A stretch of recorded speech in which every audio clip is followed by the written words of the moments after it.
Okay, this is called Kamma and Its Fruits. Selected essays edited by Nayana Ponika Thela from the Buddhist Publication Society, which is a charity. They have a free online library if you go bps.lk. Okay, the first part is Action by Francis Story. Kamma, or its Sanskrit form, karma, is the Buddhist conception of action as a force which shapes and transforms human destiny, often misunderstood as an occult power or as an inescapable fate. Kamma, as taught by the Buddha, is in actuality nothing other than our own will or volition come into expression in concrete action. The Buddhist doctrine of Kamma thus places ultimate responsibility for human destiny in our own hands. It reveals to us how our ethical choices and actions can become either a cause of pain and bondage or a means to spiritual freedom. In this book, 5 practicing Buddhists, all with modern backgrounds, offer their reflections on the significance of Kamma and its relations to ethics, spiritual practice, and philosophical understanding. Action. Francis Story. Kamma is simply action, a deed. Actions are performed in 3 ways: by body, mind, and speech. Every action of importance is performed because there is desire. For a result, it has an aim, an objective. One wishes for something specific to happen as the result of it. This desire, no matter how mild it may be, is a form of craving. It expresses the thirst, ha, for existence and for action. To exist is to act on one level or another. Organic existence consists of chemical action. Psychic existence consists of mental action. So existence and action are inseparable. But some actions, those in which mind is involved, are bound to have intention. This is expressed by the Pali word siddhana. Volition, which is one of the mental properties. There is another word, chanda, which stands for wishing, desiring a result. These words all express some kind of desire, and some form of desire is behind practically every activity of life. Therefore, to live and to desire are one and the same thing. There is one ultimate exception to this statement, which we shall come to later. It is that of the Arahat. An action, kamma, is morally unwholesome when it is motivated by the forms of craving that are associated with greed, hatred, and delusion, lobha, dosa, moha. It is morally wholesome in ordinary language, good, when it is motivated by the opposite factors, disinterestedness, in brackets greedlessness, amity, and wisdom. An act so motivated is prompted by intention rather than craving. Yet in every act of craving, intention is included. It is that which gives direction and form to the deed. Now each deed performed with intention is a creative act. By reason of the will behind it, it constitutes a force.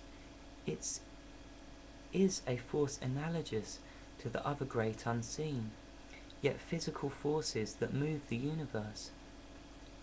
By our thoughts, words, and deeds, we create our world from moment to moment. In the endless process of change, we also create ourselves, that is to say, we mould our changing personality as we go along by the accumulation of such thoughts, words, and deeds. It is the accretion of these, and the preponderance of one kind over another, that determines what we shall become in this life and in subsequent ones. In thus creating our personality, we create also the conditions in which it functions. In other words, we create also the kind of world we are to live in. The mind, therefore, is master of the world. As a man's mind is, so is his cosmos. Kamma, then, as a product of the mind, is the true and only real force in the life continuum, the flux of coming to be.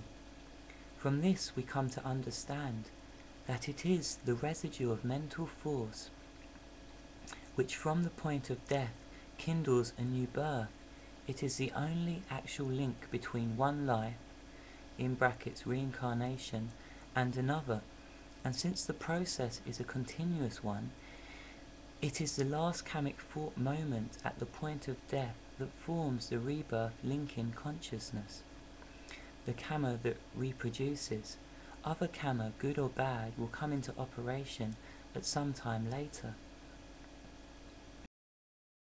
At some later stage, when external conditions are favourable for its ripening. The force of weak human kamma may be suspended for a long time by the interposition of a stronger kamma. Some kinds of kamma may even be inoperative, but this never happens with very strong or weighty kamma. As a general principle, all kamma bears some kind of fruit sooner or later. Each individual's kamma is his own personal act, its results his own personal inheritance. He alone has complete command over his actions, no matter to what degree others may try to force him. Yet an unwholesome deed done under strong compulsion does not quite have the same force as one performed voluntarily.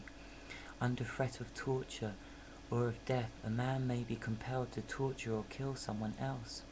In such a case, it may be believed that the gravity of his kamma is not so severe as it would be had he deliberately chosen to act in such a way. The heaviest moral responsibility rests with those who have forced him to the action, but in the ultimate sense he must bear some responsibility, for he could in the most extreme case avoid harming another by choosing to suffer torture or death himself. This brings us to the question of collective kamma. As we have seen, each man's kamma is his own individual experience. No one can interfere with the kamma of another person beyond a certain point. Therefore, no one can intervene to alter the results of personal kamma. Yet it often happens that numbers of people are associated in the same kind of actions and share the same kind of thoughts. They become closely involved with one another. They influence one another. Mass psychology produces mass kamma. Therefore, all such people are likely to form the same pattern of kamma. It may result in their being associated with one another through a number of lives and in their sharing much the same kind of experiences. Collective kamma is simply the aggregate of individual kammas, just as a crowd is an aggregate of individuals. It is in fact this kind of mass kamma that produces different kinds of worlds. The world we live in, the states of greater suffering and the states of relative happiness. Each being inhabits the kind of cosmic construction for which he has fitted himself. In his kamma and the kamma of beings like himself that has created it. This is how it comes about that in multidimensional space-time there are many lokas, many worlds and modes of being. Each one represents a particular type of consciousness. The result of kamma, the mind is confined only by the boundaries it erects itself. The results of kamma are called vipaka, the ripening.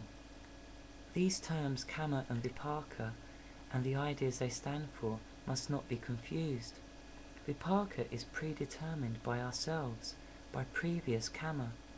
But kamma itself, in the ultimate sense, that is, when resisting all external pressures and built-up tendencies, is the product of choice and free will between wholesome and unwholesome deeds.